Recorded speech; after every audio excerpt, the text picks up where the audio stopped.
नमस्कार, RJV non veg चॅनलमध्ये आपले सर्वांचे मनापासून स्वागत.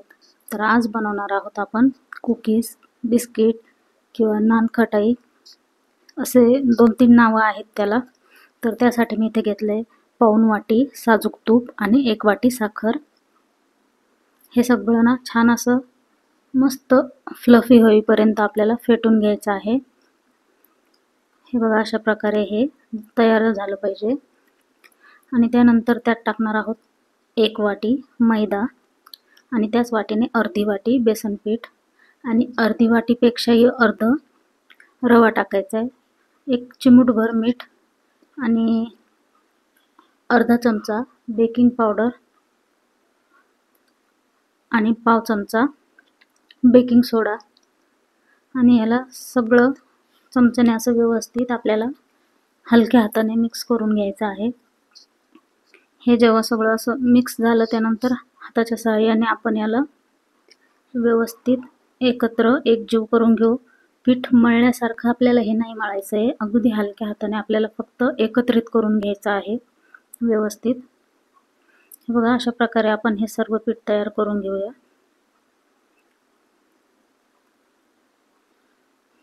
तर त्यानंतर इथे मी ओव्हनमध्येच बनवणार आहे, तर मी इथे ओव्हन प्रीहीट करून ठेवला आहे आणि ही रेसिपी मी पहिल्यांदा बनवतेय ओव्हनमध्ये. तर आपण आता याचे व्यवस्थित असे आकाराचे बिस्किट तयार करून घेऊया. तुम्हाला जर सारखं प्रमाण पाहिजे असेल तर तुम्ही चमच्याच्या सहाय्याने करू शकता किंवा हातानेही अंदाजे असे आपण पेढ्यासारखं गोल याचे तयार करून घेऊया. आणि त्यावर मी ते पिस्ता लावलाय, तुम्ही काजू बदाम किंवा कुठले ड्रायफ्रूट लावू शकता, नाही लावले तरी पण चालेल. तर मी इथे आता हे ओव्हनमध्ये ठेवते तयार करून सर्व आणि 180च्या तापमानावर मी हे 7 मिनिटे लावणार आहे. तर 7 मिनिटामध्ये हे काही तयार झाले नव्हते, मी चेक करून बघितले एकदा. तर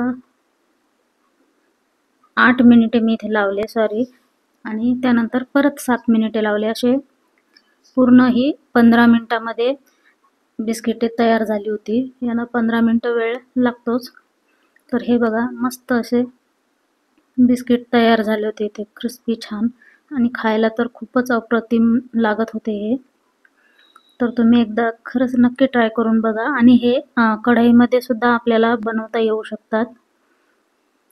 या अगोदर मी बनवलेले आहेत, ते कढईतच बनवलेले आहेत. तर हे बघा, छान असा मस्त रंग आलेला आहे त्याला आणि खायला तर खूपच छान. तर रेसिपी आवडली असेल तर लाईक, शेअर आणि सबस्क्राईब करायला विसरू नका.